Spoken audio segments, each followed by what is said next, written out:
Alright, here we go, everyone. It's Mr. Jax here again. Easy one.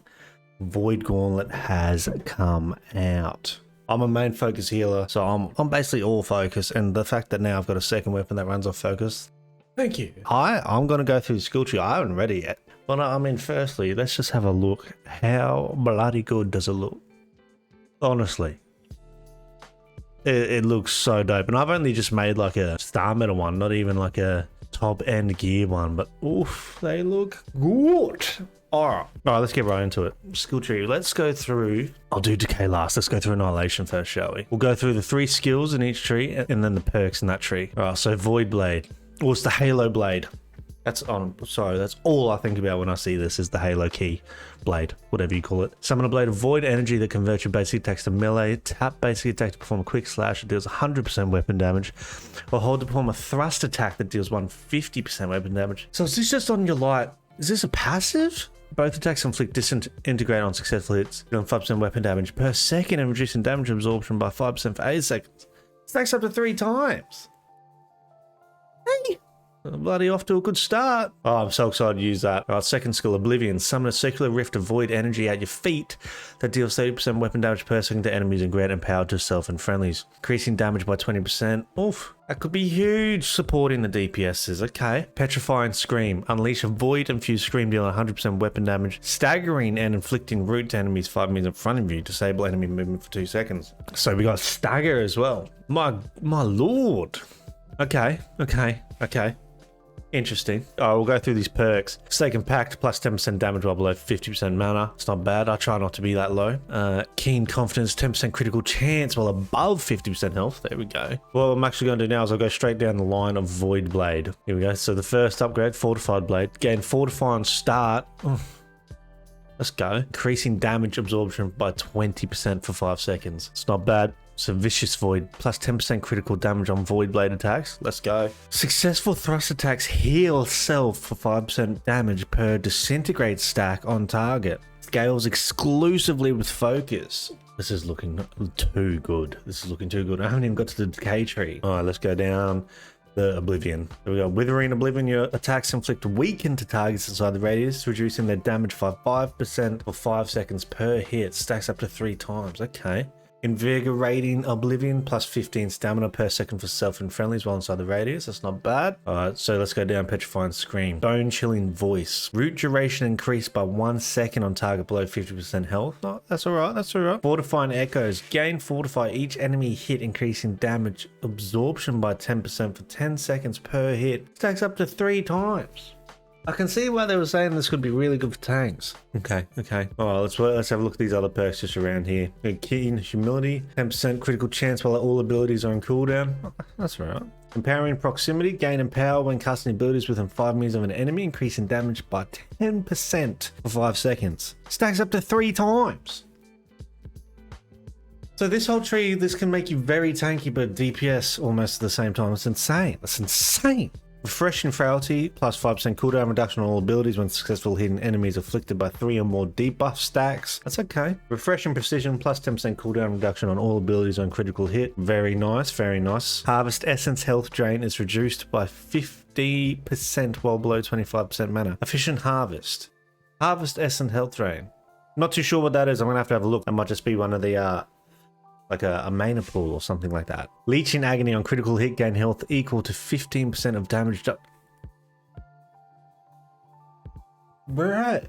The lifesteal capabilities on this tree are insane. I don't know how you beat this tree. So what's the big one? Void Caller. On successful ability hit, gain a stack of Void Essence. Oh, here we go. Essence. At 6 stacks, consume all stacks and gain a 3-meter aura that heals self and friendlies for 30% weapon damage and deals 30% weapon damage per second to enemies within healing scales exclusively with focus.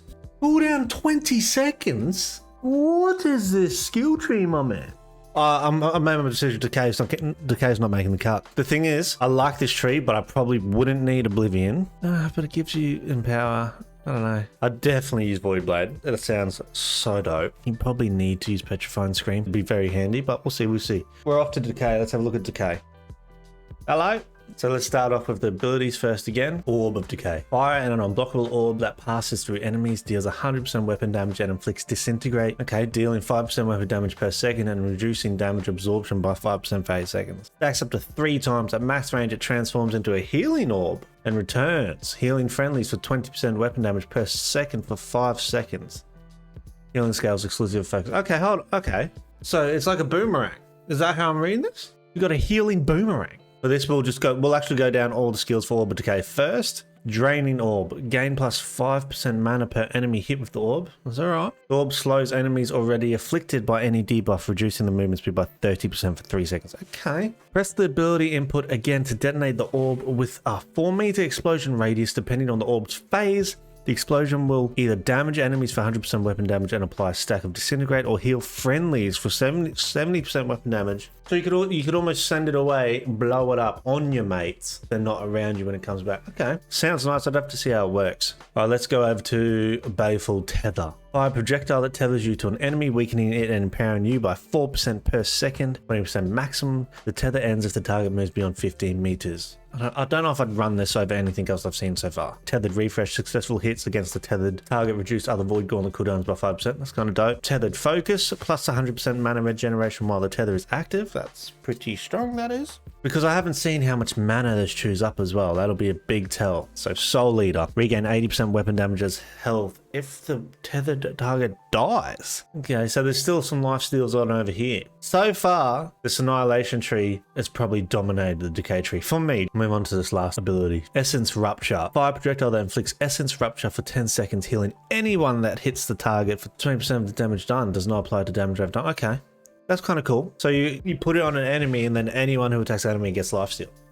You basically allow anyone to get lifesteal off one enemy. That could be massive for bosses. Invigorating Rupture. Players additionally receive 15 stamina when hitting the afflicted target. Let's go. Overflowing Essence. Friendlies within 4 meters of the afflicted target are healed for 80% of your weapon damage when Essence Rupture ends.